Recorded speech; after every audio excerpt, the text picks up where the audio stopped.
titulares del poder.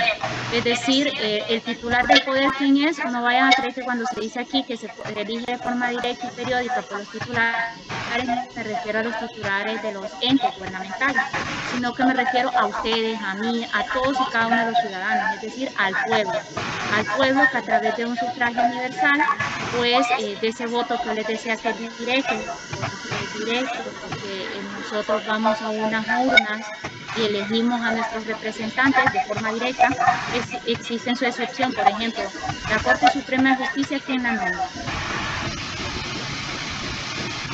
¿Alguno que quiera intervenir? El Congreso de la República. Así es. Entonces, si ustedes ven, en virtud de lo que ha dicho su compañera, cuando hablamos del Congreso de la República, significa de que esa es una elección indirecta, se llama en derecho, porque es indirecto.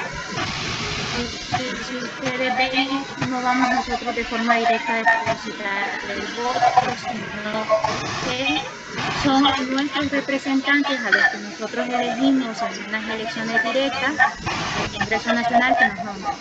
Y esa es la importancia también del otro tema que sigue. ¿Me escucharon ahorita?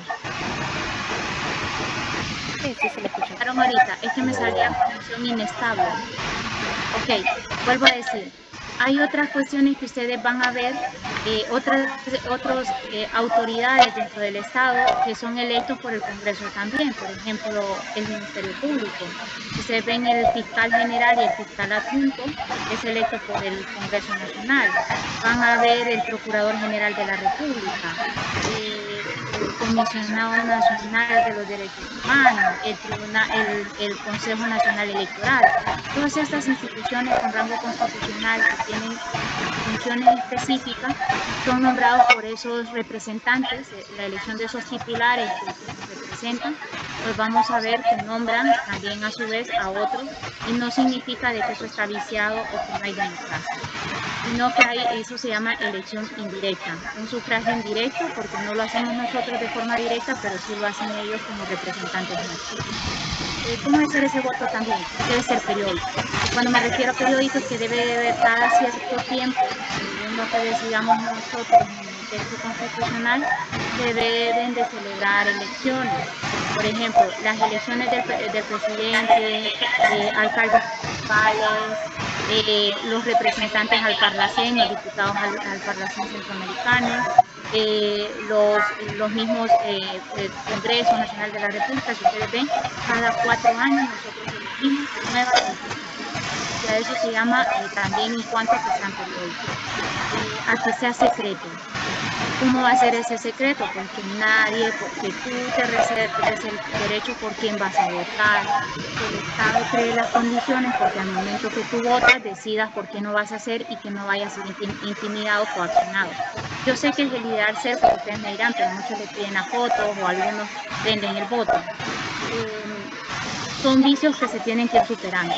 En cuanto a la universalidad del voto, significa de que ya el voto no puede estar depositado por el sexo, por ejemplo, sino que tiene que estar aperturado a hombres, a mujeres, y ahora me refiero yo también a LGBTI, que no puede estar excluido ningún sector de la sociedad por razón de raza, sexo, orientación sexual, por una ideología política, por tu condición económica, por tu condición intelectual. O sea, a eso se refiere universal. El único requisito, y que sí está permitido por el derecho internacional y por el consenso de los estados, es, por ejemplo, en cuanto a la edad. Por lo general, cada estado decide a qué edad le reconoce el sufragio a sus ciudadanos. En el caso nuestro, pues es los 18 años. Y eso no quiere decir que es contrario a esa universalidad. ¿Me entienden? La edad sí está dentro de ese reconocimiento, que se puede establecer una edad mínima para poder empezar a ejercer el sufragio. ¿Qué otras condiciones van a haber dentro de ese sufragio y que no está divorciado nosotros de este derecho que se nos reconoce? Pues tiene que ver con, por ejemplo, que se te exige el documento de identidad, es un requisito para que tú puedas, el que aparezcas en el censo electoral, pero si ustedes ven, es un derecho y también es una obligación para el Estado. El Estado debe de crear las condiciones para que el Registro Nacional de las Personas te entregue a ti tu identidad, porque si no te está vulnerando una serie de derechos, entre ellos los políticos. La otra cuestión tiene que ver con ese poder que ustedes ven que reside en cada uno de nosotros. Cada uno de nosotros representamos esa cuota de poder. Cuando ya digo al pueblo, pues es lo que siempre les venía diciendo, la colectividad, la generalidad, todos y cada uno de nosotros como individuos somos parte de ese poder y por eso participamos. Y dentro de la república, porque la monarquía no solo la cité ahí, la vimos en la primera unidad cuando vimos las revoluciones liberales, sobre todo la británica, cuando la monarquía no la voy a abarcar aquí, sino únicamente democracia y república, que es lo que nos está funcional, artículo 4. Vamos a ver lo primero. La democracia es un ideal que se busca en toda comunidad. ¿Y por qué es un ideal? Porque se busca que todos y cada uno de nosotros, como detentadores del poder, tengamos incidencia en la vida pública, en la cosa pública que vimos ayer, lo que nos interesa a todos. ¿Y qué es lo que les interesa a ustedes y a mí? Pues todo lo que tiene que ver con el sector público, lo público. ¿Por qué? Porque desde lo público nacen las políticas de Estado. Desde lo público que nacen las leyes, desde lo público se gobierna, desde lo público se dicta justicia. Entonces esa es la importancia y por eso es un elemento fundamental la democracia desde el punto de vista electoral también, porque desde el punto de vista electoral o de esos derechos políticos es donde nosotros vamos a elegir a quienes van a ser los depositarios o nuestros depositarios de esa soberanía, los que van a ejercer ese poder en representación de nosotros. Dentro de esos derechos, desde esa vista electoral, vincula el derecho a la libertad que yo tengo de decidir, de participar, de una serie de poder vivir libremente, de poder opinar, de poder tener igualdad, donde todos nosotros no nos vayan a poner unas distinciones por razón como se daba en un pasado, por razón del sexo, por razón de tu grado académico, por razón de si tienes la propiedad, si tienes bienes o no los tienes, y en razón de la justicia. Es decir, lo que busca el Estado es que se genere justicia, la equidad con respecto a uno y respecto a los otros. A eso se refiere la democracia. Y como ustedes ven, tiene mucho que ver también con lo del concepto de república. Tiene que ver mucho con el concepto de república, donde ustedes ven que emana de la mayoría de cada uno de nosotros, es decir, implica la búsqueda a través de esta voluntad de nosotros como mayoría, pues nosotros buscamos el bienestar colectivo, es decir, el bienestar de la mayoría de la sociedad, donde todos podamos tener condiciones igualitarias para acceso a la educación, para acceso a la vivienda, para acceso al trabajo, para acceso a medio ambiente, para acceso a la salud. A eso se refiere ese bienestar colectivo. Y vamos a ver que todos tenemos el derecho a participar en la integración del poder político, del poder público. Tanto la voluntad estatal como el orden jurídico son producidos por los mismos que están sometidos. Y cuando decimos que están producidos por los mismos que están sometidos, ustedes ven, hay una doble vertiente. Ese poder público, ese orden jurídico, son producidos por esa voluntad estatal de esos representantes que nosotros elegimos, pero que los mismos se encuentran sometidos ¿a qué? Al derecho. ¿Y a qué se encuentran sometidos? A la Constitución, a las leyes, a los tratados, es decir, a todo ese ordenamiento jurídico, a la voluntad de ese pueblo que es el que los ha nombrado para que estén en representación. Por eso se dice que están sometidos al orden jurídico que nosotros o ellos mismos han producido, pero que están sometidos. Igual nosotros como ciudadanos, al depositar esa confianza en ellos y que emanan las leyes, ustedes ven, nosotros también estamos sometidos al cumplimiento de las leyes. Es decir, tú no puedes arrebatarle la vida a otro porque existe una prohibición penal. Entonces todos nos encontramos sometidos a un ordenamiento jurídico que va a regular la conducta social y que va a mantener que se alcance el bien común, el bienestar colectivo y que a su vez todo esté en paz. A eso se refiere ese sometimiento, es decir, sometidos al derecho, sometidos al poder soberano, sometido a la Constitución, a las leyes, a tratados internacionales, a esas disposiciones de carácter general que deben estar, que ellos deben de respetar conforme a las competencias que les han sido atribuidas en la misma. Y a último, para que ustedes vean, dentro de estas formas de gobierno democrático, pues van a encontrar el parlamentarismo, vino la luz, gracias a Dios, ojalá se pueda conectar con el internet ya. Si ustedes van a ver dentro de las formas de gobierno democrático, jóvenes, vamos a encontrar que se encuentran aquí en el parlamentarismo, que nosotros vimos ya, que es donde está el parlamento, existe un monarca, están los primeros ministros, que ese primer ministro es electo por el parlamento. Eso lo vimos en la primera unidad. Solo es para que ustedes vean las diferencias en cuanto al presidencialismo, que somos nosotros, y el parlamentarismo. Mientras el rey o el monarca es vitalicio, el presidencialismo es temporal.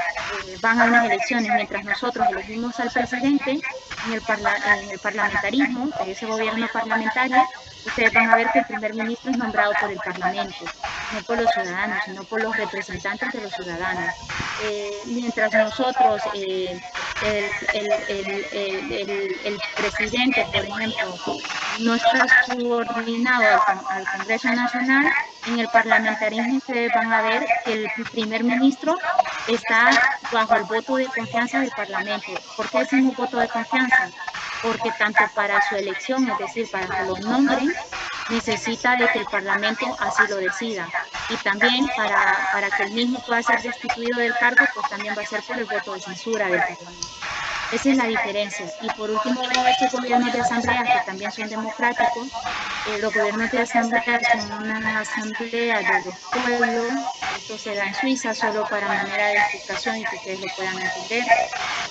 Ese gobierno de asamblea se da en Suiza, donde el pueblo reunido en asamblea participa de forma activa y directa, por ejemplo, en la formulación de ciertas leyes. Participa de forma directa también en la formulación de ciertas políticas públicas. Entonces, este gobierno de asamblea, ustedes lo vieron en los cantones suizos, se da bastante, y de esta manera pues ustedes podrán ver cómo estos son ese sufragio, ese gobierno democrático al que se aspira, que estén sometidos al derecho. Y por último, este pensamiento de Lincoln, ya para entrar a los principios democráticos en nuestro texto constitucional. Lincoln decía en 1863 que la democracia es el gobierno del pueblo, por el pueblo y para el pueblo. Ustedes ven la importancia de los gobiernos y que siempre deben de buscar el bien común, el bien de todos y cada uno de nosotros. A eso se refiere. No sé si comprendieron hasta ahorita.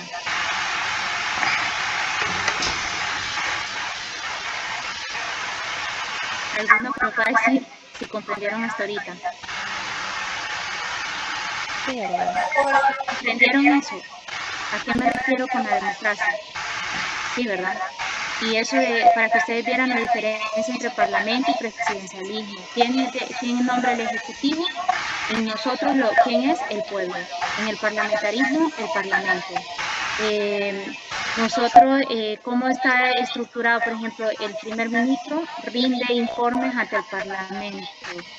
El presidente, ustedes van a ver que no, más bien manda a aprobar el presupuesto y todo, pero tiene esa independencia porque es independiente al Congreso Nacional.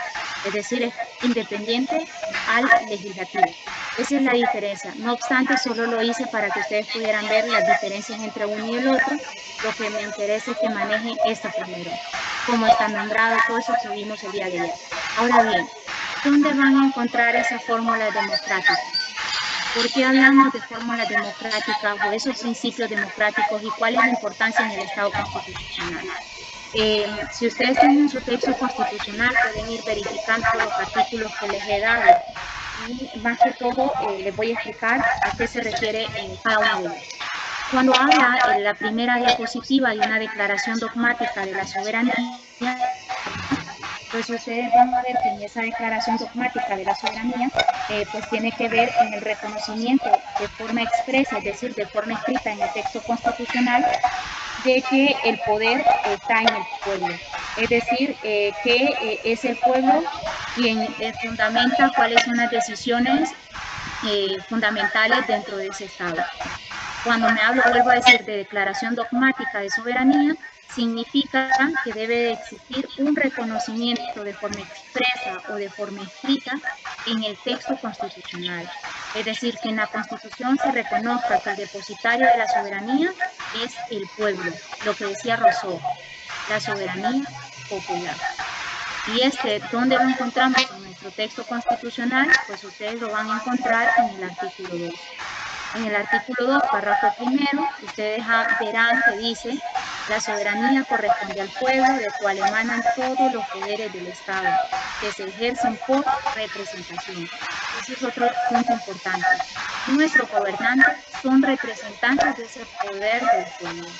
No es que ellos mandan, no es que ellos pueden seguir alejados del derecho, sino subordinados a la Constitución, tratados internacionales y el propio derecho, es decir, a las leyes.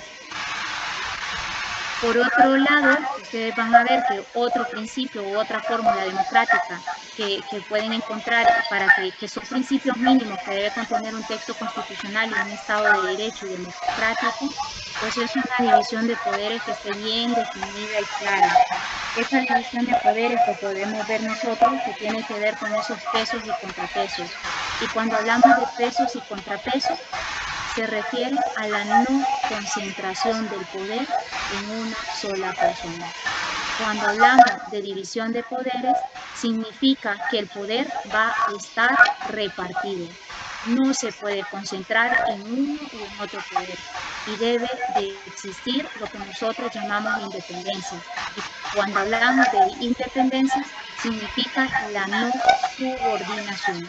Es decir, el poder legislativo tiene sus propias facultades y no puede estar limitado y subordinado al Ejecutivo. Al igual, el Poder Judicial, al momento de dictar una sentencia o al momento de conocer un caso concreto, solo estará subordinado al derecho. No puede estar subordinado en ningún momento a instrucciones que le dicte el Ejecutivo o a una instrucción que le dicte el Legislativo ni ninguna otra fuerza externa. Por eso llamamos que la división de poderes viene a ser un peso y contrapeso. ¿Por qué? Porque busca impedir la concentración de poder en una sola persona. Quiere decir que el poder se encuentra distribuido. Unos van a legislar, otros van a dictar justicia y otros van a ejecutar las leyes. Se van a dedicar al gobierno. ¿Me entienden esa parte?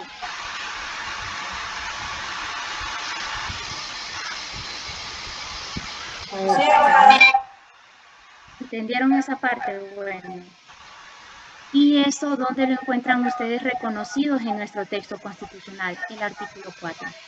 Si ustedes ven ese artículo 4 es tan importante porque ahí reconoce la república, que fue todo lo que vimos ayer, y a su vez viene a establecer el gobierno republicano, es democrático, y cuando hablamos de republicano tiene que ver con eso, de que ya el presidente no es hereditario, no es un cargo hereditario, sino electo por la mayoría. Tiene que ver con democracia, cuando hablamos de democracia significa todo esto que vamos a ver. Democracia es esto, que haya una declaración de soberanía popular, que haya una división de poderes y los otros mecanismos de participación, todos los que vamos a ver. A su vez, que esa va a ser representativa, es decir, representan al pueblo y van a estar representando todos los sectores que el pueblo decida que estén en el cargo. Y a su vez van a ver la separación de los tres poderes, el legislativo, ejecutivo y judicial. Eso está en el artículo 4. Entonces, por eso se lo relaciono para que ustedes vayan a ver. Otro tiene que ver con el mecanismo donde la ciudadanía elija a los detentadores del poder. Y cuando hablo de ese mecanismo, me refiero a ese sufragio que vimos ahorita, el sufragio universal. Es decir, jóvenes, que cuando estoy hablando de ese mecanismo donde la ciudadanía elija a los detentadores del poder, me refiero a las elecciones. Pero unas elecciones que deben de ser transparentes, unas elecciones donde el Estado debe crear las condiciones conforme a lo que les indiqué, ese voto universal. Es decir, donde nosotros como ciudadanos designemos o elijamos a quienes nos van a representar, el Ejecutivo y Legislativo que tienen esa democracia de forma directa y los otros cargos a través de la representación, es decir, una democracia indirecta a través del Congreso Nacional. pero que ese mecanismo de designación debe de ser autónomo con respecto a los detentadores del poder. Este de aquí me lo van a relacionar con el 5. Lo voy a abordar ahorita de forma conjunta y ya les voy a decir por qué. Si ustedes ven, las elecciones tienen que ser transparentes y respetando lo del sufragio universal, lo que les dije. Voto directo, elecciones periódicas, sufragio universal, donde esté todos y cada uno de los sectores representados, debe ser secreto, es decir, que nadie me obliga a mí a confesar por quién voy a votar. Debe el Estado generarme las condiciones de que cuando voy a ejercer el sufragio, me establezca ya sea una cortina, un pedazo de cartón, lo que sea, para que yo deposite mi voto de forma secreta. ¿Y por qué es la importancia de que sea secreto? Para que tú no puedas ser coaccionado, para que tú no vayas a ser amedrentado el día de mañana, que porque no votaste por X o por Y, al llegar al poder ese X o Y te puede ocasionar algún perjuicio, sino que el ciudadano tenga la libertad de ir a depositar el voto sin miedo. Ese mecanismo donde los detentadores del poder sean electos por nosotros deben ser transparentes, donde haya verdaderos mecanismos que efectivamente lleven a cabo de que las elecciones han sido transparentes y que ha quedado el que el pueblo ha decidido, pero que a su vez va con esta relacionada con el 5, que tiene que ver que ese mecanismo de designación de gobernantes debe ser conducido por entes autónomos con respecto a los detentadores del poder. ¿Qué significa esto cuando le digo autónomo? Es que el ente, es decir, el órgano al que se le encarga o se le encomienda ese ente gubernamental, esa autoridad que es nombrada o esa institución a que se le faculta la potestad o el funcionamiento para montar las elecciones deben ser autónomos, es decir, independientes a los tres poderes del Estado. No pueden estar subordinados, es decir, no subordinación, ni al legislativo, ni al ejecutivo, ni al judicial. Es decir, debe ser un ente autónomo que tenga independencia para poder crear todo ese sufragio electoral y que permita las elecciones que sean transparentes y que no vaya a haber una intervención por parte de los detentadores del poder. Por eso esas personas que dirigen esto deben ser separados y deben de gozar de esa independencia. Me escucharon ahorita, es que me salió que mi conexión es inestable. Yo lo escucho bien, abogado. Ok. ¿Comprenden eso en cuanto a autonomía e independencia del el ente rector? ¿Me entendieron esta parte? ¿Alguno que me confirme? Ok, me puse Estefano. Gracias. Si ustedes van a ver entonces, les he citado los artículos del 44 al 50, habla de todo ese sufragio que debe de versar y de los partidos políticos. Los partidos políticos en un Estado democrático tienen mucha importancia. ¿Por qué? Si ustedes se fijan, las propuestas o los planes de gobierno salen de los partidos políticos. Entonces tú, Daniela, Estefan, Elixa, cualquiera de los que están aquí ahorita presentes, pueden simpatizar con cualquiera de estos partidos políticos, Sandy, Natalia, pueden simpatizar con el partido político que para ustedes se adapta a los ideales que ustedes persiguen. De tal manera que estos partidos políticos plantean unos programas o unas propuestas de gobierno y cuando no hay compra del voto, como muchos dicen, ustedes van a ver que si ese plan o esa propuesta de gobierno le simpatiza a la gente, pues al ganar ese partido o los representantes de ese partido que han electo en unas elecciones internas, pues entonces va a ser ese plan el que se va a ejecutar. Esa es la importancia. Además que los partidos políticos te ayudan a que tú puedas participar de forma activa en la política del país y puedas aportar ideas, puedas aportar proyectos de ley, puedas participar en la política pública. O sea, esa es la importancia también en cuanto a los partidos políticos. Y en cuanto a los mecanismos de designación, ustedes encontrarán el Consejo Nacional Electoral y el Tribunal de Justicia Electoral en el artículo 51. ¿ok? Y ustedes van a ver que estos son electos por el Congreso Nacional, pero son independientes al Congreso Nacional.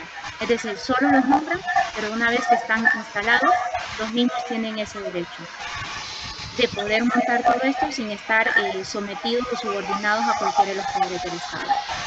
Y por último, la libertad de expresión y de reunión, que cuando ustedes ven la libertad de expresión y de reunión, es el que usted pueda expresar, pero la libertad de expresión va más allá. Es el derecho que tiene Stephanie, que tiene Lixa, o que puede tener Sandy, o que a su vez puede tener Jenny, o Joel, por ejemplo, a poder investigar o a poder solicitar información a los órganos públicos. ¿Sobre qué? Tú puedes tener derecho a acceder cuáles son los salarios que paga una X institución, porque estamos hablando de la cosa pública, de los fondos públicos. Tú puedes tener acceso a ver qué se hizo, por ejemplo, por qué se vinculó o se divulgó lo de los hospitales móviles. Porque hubo alguien que investigó, consultó los estados, que fue lo que pidió y todo, y era obligación de Invest publicar esta información, y se vio y se contrarrestó que lo que se compró estaban exagerados los precios o que no eran de calidad. Esa es la importancia de la libertad de expresión, pero también va relacionado a la libertad que tú tienes de divulgarla. ¿Cómo la puedes divulgar? Por cualquier medio, ya sea por un libro, por una revista, por la televisión, por el internet, por cualquiera, por YouTube, por lo que sea, por volantes, a través de parlantes. Tú tienes esa libertad de poder divulgar también esa información. Y a su vez, la misma solo tiene ciertas limitantes. ¿Cuáles son las limitantes de esa libertad de expresión? Los derechos del niño, niña y adolescente, no atentar contra la intimidad de alguna persona. ¿Cuál otro pueden encontrar ustedes como límite? Por ejemplo, lo que pueda poner en riesgo la seguridad del Estado o en riesgo una investigación. Caso contrario, todo es público, lo que versa pues sobre las cuestiones públicas. Es decir, funcionarios públicos, empleados públicos, tú tienes derecho a investigar. Lo que no puedes es lo privado. Si ese funcionario público detenta un poder, y ese poder, además de que está detentado, ustedes ven que el mismo no es, ¿cómo les digo? Trabaja, por ejemplo, en una institución pública y luego trabaja para una empresa privada, tú no tienes derecho a investigar cuánto gana la empresa privada, porque eso no interesa, no es cosa pública, no es cosa privada. Y en cuanto a la responsabilidad de los servidores públicos, que es la siguiente, que es la número 6, pues ustedes van a ver que en cuanto a la responsabilidad de los servidores públicos, la misma implica el que dentro del régimen constitucional se establezcan que estos están subordinados al derecho y que cuando actúen contrario al derecho se le pueden aplicar sanciones penales, civiles o administrativas. Es decir, que los mismos ya no gozan de una inviolabilidad, perdón, ya no gozan de que son inmunes a la justicia, de que no son perseguibles. Los mismos serán responsables por aquellas actuaciones que hagan desapegadas al derecho. En el caso de nosotros como particulares se dice que lo que la ley no te prohíbe, te lo permite. En el caso de los funcionarios públicos, como lo diría el abogado Josué Padilla Evelyn, él dice, en nosotros lo que la ley no te lo prohíbe, te lo permite. En el caso de la función pública, tú solo puedes hacer lo que la ley te permite. Vuelvo a decir, los funcionarios y los empleados públicos solo pueden hacer lo que la ley les permite. Jamás podrán ir contrarios a la ley. Todo acto que ejecuten fuera de la ley es nulo. Implica responsabilidad. ¿Qué responsabilidad? Penal, civil o administrativa. Según el acto que hayan cometido, se hará el análisis del caso y según el análisis del caso se va a determinar cuál va a ser su responsabilidad. No sé si me entendieron este otro.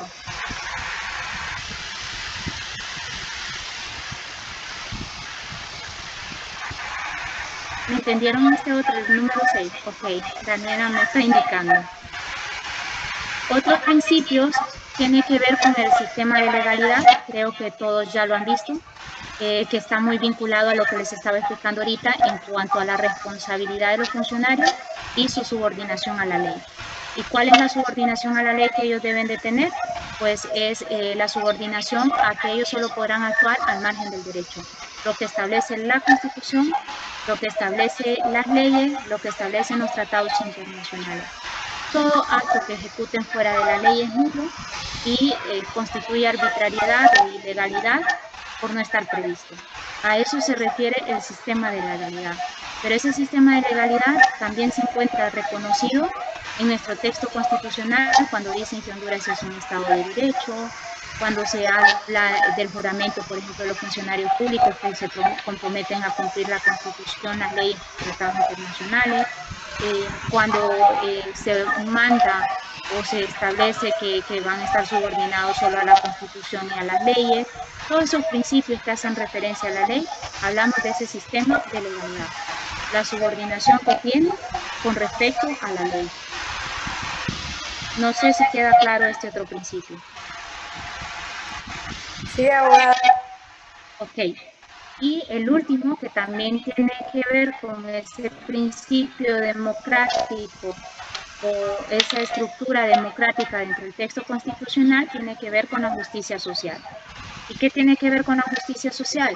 Cuando ustedes ven es que el Estado tiene que crear las condiciones económicas y sociales adecuadas para en mayor medida lo posible para armar la equidad en cuanto a sus ciudadanos. Esa justicia social, pues ustedes van a verla reflejada a través de las diferentes políticas públicas que puede desempeñar el Estado. ¿Cuáles van a ser esas políticas públicas? Pues ustedes van a ver que el Estado deja de ser un Estado abstencionista, que nosotros llamamos que se abstrae, se abstiene de opinar de ciertos puntos o de conocer de ciertos puntos y vuelve a ser un Estado intervencionista. Y cuando me llamo a este Estado intervencionista, se refiere a que ese Estado va a intervenir para crear condiciones sociales justas, equitativas, condiciones económicas, como que proyectos de vivienda, como que regulación del trabajo, acceso al trabajo, acceso a la educación, protección de la niñez, regular la economía del país, la protección del consumidor, es decir, por eso se crea la Fiscalía del Consumidor, por eso se crea también la Dirección de Protección al Consumidor, para proteger e ir creando esas condiciones de igualdad entre las partes. Eso tiene que ver con la justicia social. Crear o fundamentar o eliminar todas esas brechas de desigualdad económicas y sociales. Vuelvo a decir, eliminar las brechas de desigualdad económicas y sociales entre los individuos y crear condiciones económicas, sociales y equitativas y justas en la medida de lo posible o dentro de la capacidad económica que tenga el Estado en condiciones de igualdad para todos.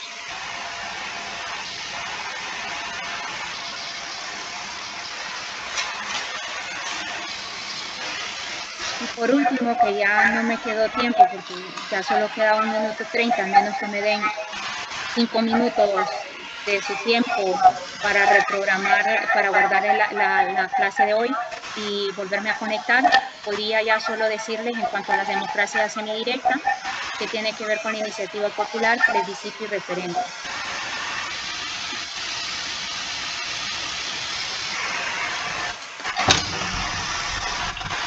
¿O prefieren que ponga el audio abajo?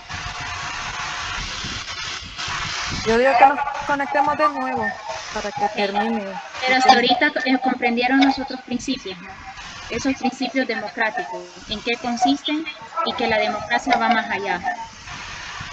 Sí, bueno, comprendí. Okay. Voy a desconectar.